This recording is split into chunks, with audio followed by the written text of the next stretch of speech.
That's always been my concern with Tottenham, is that they would overspend, overcommit, and put us in big trouble financially if it didn't work out. But it's come to the stage now where we're just treading water and this club is going nowhere. Darren, I'll come to you first. You've said to us today that for a long time you've been on the fence in terms of the ownership of Tottenham, but it sounds like you've finally come to a decision on either side of the fence. Yeah, I'll try and be as brief as possible. So just a bit of background. I started supporting Spurs back in 1978 when Spurs were in the second division. I was fortunate enough to grow up in the period of Keith Birkinshaw.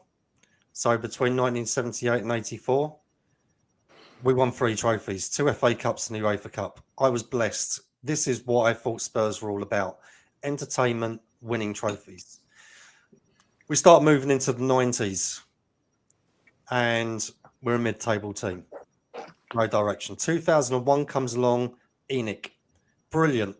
We've got an investor in the club. This is what we need. We're going to start bringing the Tottenham back that we know and love.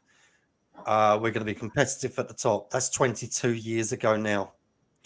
The reason why I've always sat on the fence about this, and my feet have more dangled across towards the Levi Enix, and be honest with that. But the reason why I feel like jumping that fence onto the other side now is what we're seeing is just manager after manager, player after player, and it's rinse and repeat. Nothing changes. This club needs to change from top to bottom, not bottom to top, if that makes sense. Yeah. We're falling further and further behind in the pecking order in terms of the ability to bring in quality players. We may well have the investment there, but why would any top quality player in their right mind come to Tottenham?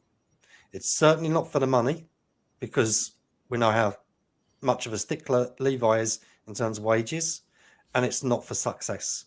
So how do we sell a club like Tottenham to a top quality player? And that really concerns me right now, is that this is being led from the top.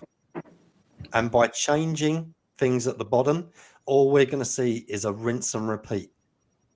And the same over and over again. Change the manager, change the players, same problems.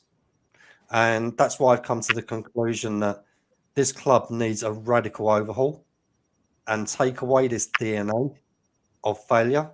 And the only way that's going to happen is a clean sweep from top to bottom. There you go. I've had my say, my rant. Let us know, for those listening, if you agree with anything I said or disagreed with anything I said. But I just feel it's pent up feelings that I've had for a long time. And the one thing that always concerns me was, probably many of you have heard the saying, doing a Leeds. If we think back to 2001, 2002, I think it was around that time, Leeds overspent. They pushed the boat out, brought in players, big wages. They failed to qualify for the Champions League. And then all of a sudden, bang, they hit rock bottom. They had to have a fire sale, get rid of players, and look where they ended up in League One. That's always been my concern with Tottenham, is that they would overspend, overcommit, and put us in big trouble financially if it didn't work out. But it's come to the stage now where we're just treading water and this club is going nowhere.